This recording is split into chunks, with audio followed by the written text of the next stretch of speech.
Hi, I'm Tom Harris, and today I want to talk to you about something that a lot of people carry quietly, sometimes without even knowing it: emotional avoidance, a bit too much. If that's you, this video isn't to call you out tits, to call you in. Emotional avoidance is more than just being bad at feelings. It's a coping style, a survival tool. And while it might keep you safe, it also keeps you from really connecting. You build walls.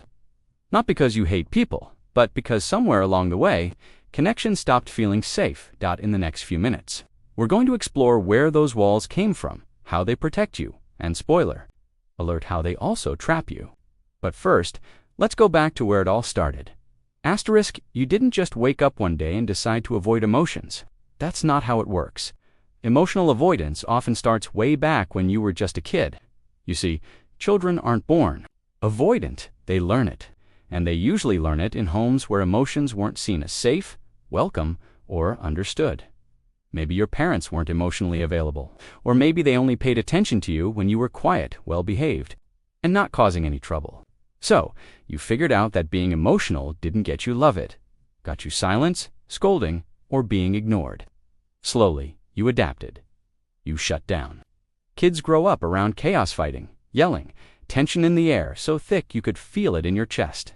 And when you're surrounded by that kind of unpredictability, your brain goes into self-protection mode.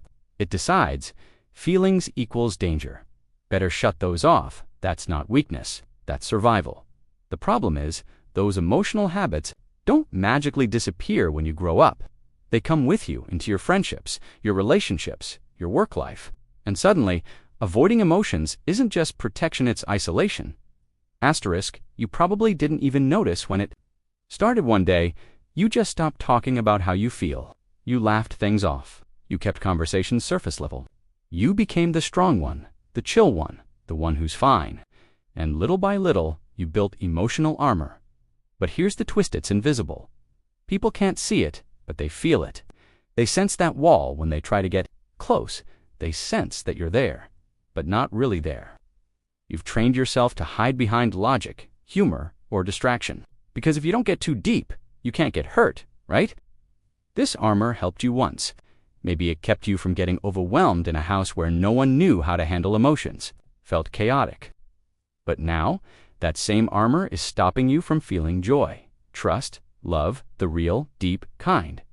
And you might be thinking, well, at least I'm safe. But here's the thing: emotional avoidance doesn't protect you from pain. It just delays it. It pushes it down until it shows up as anxiety, loneliness, or feeling like no one really knows you. Want to know the signs that you're emotionally avoidant? Let's get into that next, but only if you're ready. Asterisk. So, how do you actually know if you're emotionally avoidant? It's not always obvious. You might not even realize you're doing it, because to you, it's just normal. But here are some signs that might hit a little too close to home. You keep conversations light. Someone asks you how you really feel, and suddenly you're talking about the weather. Or worse, you crack a joke and change the subject. Emotional intimacy. That's a big no. Like depending on anyone. The idea of needing someone, ugh, nope.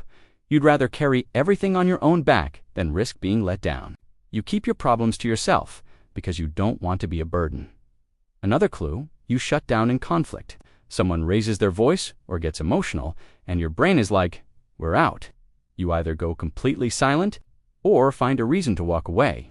You're not running from the person, you're running from the emotion.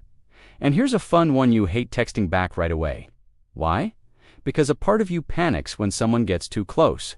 It feels like pressure, like expectations, like connection.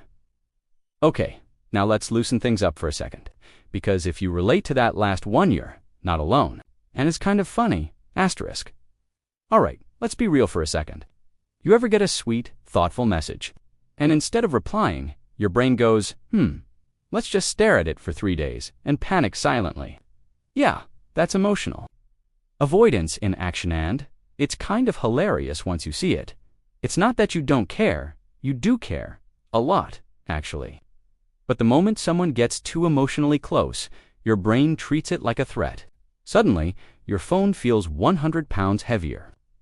You start crafting the perfect response in your head, and then you forget to send it. For 3 business days, then when you finally do reply, You say something casual like, "Oops, missed this." No, you didn't. You felt it too much. That's the part most people don't get emotional.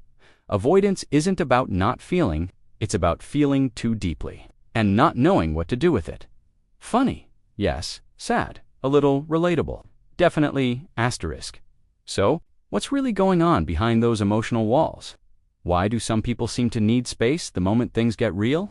The answer lies in attachment theory, a psychological framework that explains how we form emotional bonds based on early life experiences.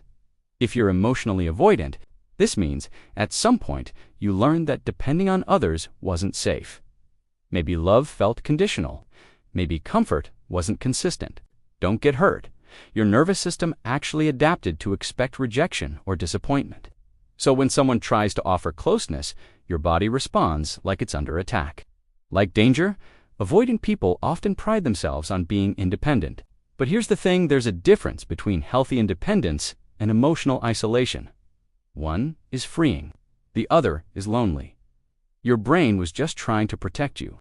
But in doing so, it also built walls so high that now, even you can't find the door. So, what now? Do you just stay behind those walls forever? Not at all. Let's talk about what comes next. Asterisk, let's get one thing straight. This isn't about blaming yourself. You didn't choose emotional avoidance. The way someone picks a flavor of ice cream, it was shaped by your environment, your past, your experiences. It was your brain's way of saying, let's stay safe. So no, it's not your fault. But and this is important. It is your responsibility now. Because the truth is, no one else can tear down those walls for you. People can try, they can knock, they can wait. But only you have the key. Healing doesn't mean you'll become overly emotional or start crying at dog commercials. It just means you'll stop running from your feelings. You'll start listening to them. You'll allow others to see the real you even when that's scary. Emotional growth isn't about perfection. It's about honesty. And if you've made it this far in this video, you're already doing the hard part, facing yourself. So what can you actually do to change this? Let's talk practical next. Asterisk, yes, you can change. Emotional avoidance isn't a life sentence. It's about taking small, intentional steps that stretch your comfort zone without overwhelming you. First, start by noticing your reactions. Do you pull away when someone gets close? Do you change the subject when feelings come up? Just observe. No judgment, just curiosity. Second, stay just a little longer than usual. You don't have to share everything, just stay present. Third, talk to someone, a therapist, a trusted friend, even a journal. Start naming your emotions instead of avoiding them. You'd be surprised how powerful it is just to say, I felt anxious today, instead of pretending you're fine, and finally celebrate progress. Seriously, every time you lean into discomfort, every time you open up, even a little lip matters. This is slow work, gentle work, but it's also the kind that transforms your relationships, your peace, your life. You don't have to become someone else. For too long, asterisk, here's what I want you to remember. You're not broken. You're not too cold, too distant, too complicated. You're someone who learned how to survive in a world that didn't always feel safe, and that's nothing to be ashamed of. But survival isn't the same as living, keeping everyone at arm's length might protect you from pain, but it also robs you of connection, intimacy, and joy. Real joy, the kind that comes from being seen and known and loved anyway. This journey isn't about becoming perfect. It's about becoming real. Have been up for a long time. I get it. I've been there. But the fact that you're still listening, that means something. That means you're ready. You don't need to tear down your walls in one day.